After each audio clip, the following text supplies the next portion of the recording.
Le football européen vient de basculer. Pendant qu'Hendrick humilie la Ligue 1 avec un triplé historique, le Real Madrid a lâché une bombe sur son avenir. Mais attendez, parce qu'au Barça, c'est la guerre totale. Laporta accuse, le clan Dro Fernandez répond et le PSG frotte ses mains. C'est l'heure de la vérité, on décortique tout. On commence par le dossier qui rend fou les supporters lyonnais. 7 victoires de rang pour l'OL. Mais ce dimanche, le Groupama Stadium a vu naître une légende, Hendrick.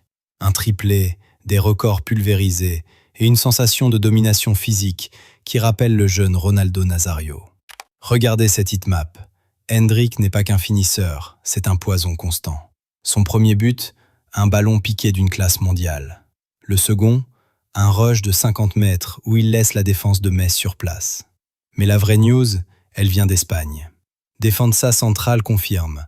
Florentino Pérez a déjà réservé son casier pour l'été prochain. Pas d'option d'achat pour l'OL, pas de prolongation de prêt. Arbeloa le veut, Madrid l'attend. C'est cruel pour Lyon, mais c'est la loi du plus fort. Direction la Catalogne. Le Barça a retrouvé le Camp Nou après 40 jours, mais l'ambiance est gâchée par un départ. Dro Fernandez au PSG, 8 millions d'euros. Mais écoutez bien Laporta, c'est une surprise désagréable. Le président accuse le clan du joueur d'avoir rompu un accord moral. C'est une trahison pour le Barça, mais un coup de génie tactique pour Luis Enrique.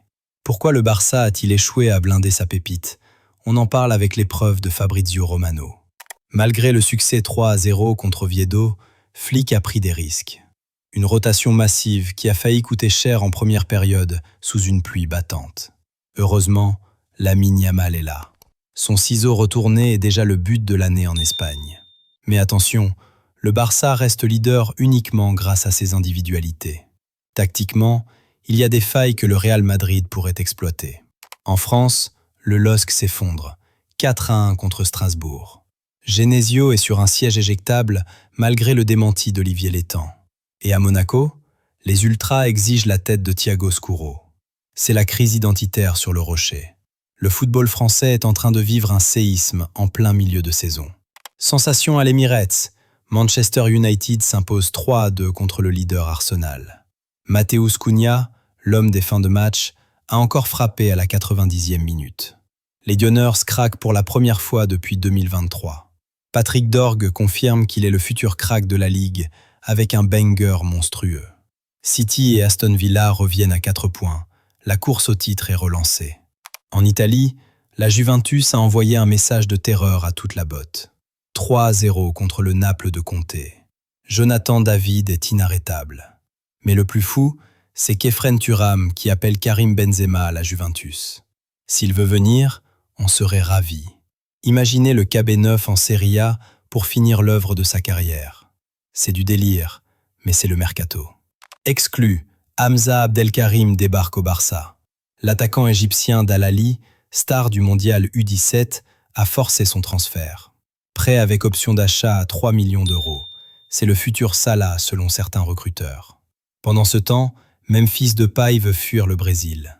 Shabab Al-Ahly est sur le coup, mais le néerlandais attend plus. Le jeu des chaises musicales continue. On fait le point. Le Barça leader, mais fragile. Le Real qui attend son sauveur Hendrick. United qui redevient un géant. La Juventus qui marche sur l'Italie. L'équilibre des forces a changé en une semaine. La gestion de la fatigue et des jeunes cracks comme Mastantuono ou Güler va faire la différence en Ligue des Champions. On vit une époque dorée pour le foot. Entre les trahisons contractuelles au Barça et l'avènement des nouveaux rois comme Hendrick, chaque match est une finale. Le Real Madrid prépare une armada historique pour 2026. Êtes-vous prêt pour la suite? Merci d'avoir suivi cette analyse monumentale. Si tu veux rien rater du prochain move d'Hendrick ou du scandale Dro au PSG, abonne-toi et active la cloche.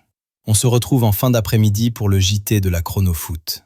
C'était votre expert, à très vite sur le terrain.